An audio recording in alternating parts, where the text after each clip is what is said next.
Jadi gimana sebenarnya hukum saham? Menurut Dewan Syariah Nasional, saham boleh asal tidak melakukan margin trading atau pinjaman dengan bunga, najasi atau melakukan penawaran palsu, bai al-madum atau trading, dan ikhtiar atau membeli dan menimbun saham untuk menyebabkan perubahan harga pada bursa atau pasar. Dan tentunya tergantung dari pelaku pembeli saham itu sendiri. Jika pembeli berniat untuk investasi dan menabung, maka sah-sah saja. Hal ini seperti menaruh modal usaha pada suatu perusahaan dengan prinsip musyarakah atau bagi hasil dengan adanya dividen. Tapi jika pembeli berniat untuk melakukan trading, maka ini yang haram karena ada unsur gharar, ketidakpastian, dan spekulasi. Saham syariah merupakan efek berbentuk saham yang tidak bertentangan dengan prinsip syariah di pasar modal.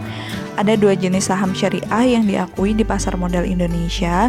Pertama, saham yang dinyatakan memenuhi kriteria seleksi saham syariah berdasarkan peraturan OJK nomor 35/POJK.04/2017 tentang kriteria dan penerbitan daftar efek syariah. Kedua adalah saham yang dicatatkan sebagai saham syariah oleh emiten atau perusahaan publik syariah berdasarkan OJK nomor 17/POJK.04/2015.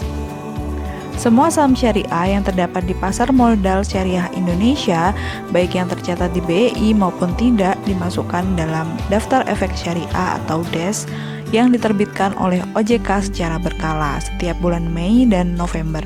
Kriteria seleksi saham syariah oleh OJK adalah sebagai berikut. Emiten tidak melakukan kegiatan usaha sebagai berikut. Yang pertama, perjudian dan permainan yang tergolong judi. Kedua, perdagangan yang dilarang menurut syariah antara lain perdagangan yang tidak disertai dengan penyerahan barang atau jasa, perdagangan dengan penawaran atau permintaan palsu. Yang ketiga, jasa keuangan ribawi antara lain bank berbasis bunga dan perusahaan pembiayaan berbasis bunga. Keempat, jual beli resiko yang mengandung unsur ketidakpastian atau gharar dan atau judi maisir antara lain asuransi konvensional. Yang kelima, memproduksi, mendistribusikan, memperdagangkan dan atau menyediakan antara lain barang atau jasa haram zatnya atau haram li zatihi. Barang atau jasa haram bukan karena zatnya atau haram li ghairihi yang ditetapkan oleh DSN MUI. Barang atau jasa yang merusak moral dan atau bersifat mudarat. 6. Melakukan transaksi yang mengandung unsur suap atau riswah dan emiten memenuhi rasio-rasio keuangan sebagai berikut. Yang pertama, total utang yang berbasis bunga dibandingkan dengan total aset tidak lebih dari 45%. Atau total pendapatan bunga dan pendapatan tidak halal lainnya dibanding dengan total pendapatan usaha atau revenue dan pendapatan lain-lain tidak lebih dari 10%. Ada 3 macam indeks syariah Indonesia.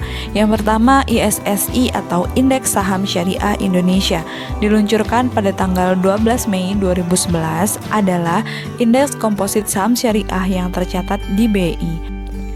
ISSI merupakan indikator dari kinerja pasar saham syariah Indonesia.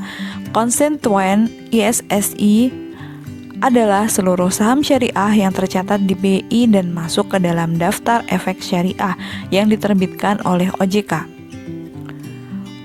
Konstituen ini diseleksi ulang sebanyak 2 kali dalam setahun setiap bulan Mei dan November.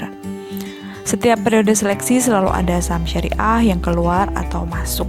Metode perhitungan ISSI mengikuti metode perhitungan indeks saham BEI lainnya, yaitu rata-rata tertimbang dari kapitalisasi pasar dengan menggunakan Desember 2007 sebagai tahun dasar perhitungan ISSI. Berdasarkan data terakhir pada tanggal 10 Agustus 2020, tercatat sebanyak 444 saham syariah. ISSI bisa dijadikan patokan ketika berbelanja saham. Pastikan saham yang kita pilih ada dalam salah satu jajaran ISSI. Yang kedua, JII atau Jakarta Islamic Index. JII pertama kali diluncurkan pada tanggal 3 Juli tahun 2000. JII hanya terdiri dari 30 saham syariah paling liquid yang tercatat di BI. Para pemburu saham syariah biasanya akan melihat daftar ini ketika akan berbelanja saham.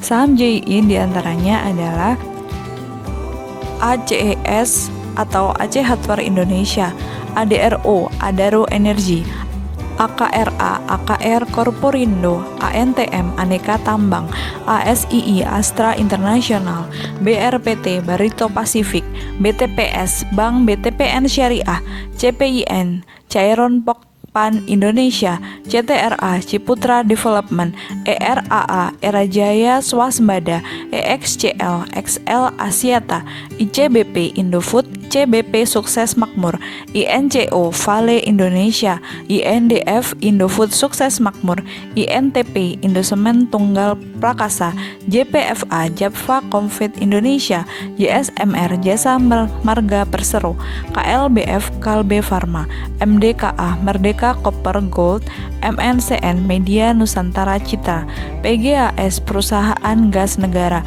PTBA Bukit Asam, PWON Pakuwon Jati, SCMA Surya Citra Media, SMGR Semen Indonesia, TLKM Telekomunikasi Indonesia, TPIA Chandra Asri Petrochemical, UNTR United Tractors, UNVR Unilever Indonesia, WIKA Wijaya Karya. Indeks saham syariah berikutnya adalah JII 70, diluncurkan pada tanggal 17 Mei 2018. Konstituen ini berisi 70 saham syariah paling liquid yang tercatat di BI. Jadi teman-teman utamakan untuk memilih saham syariah yang sudah masuk dalam daftar efek syariah, biar harta dan tabungan kita tidak bercampur dengan hal yang syubhat, hidup kita pun akan semakin berkah.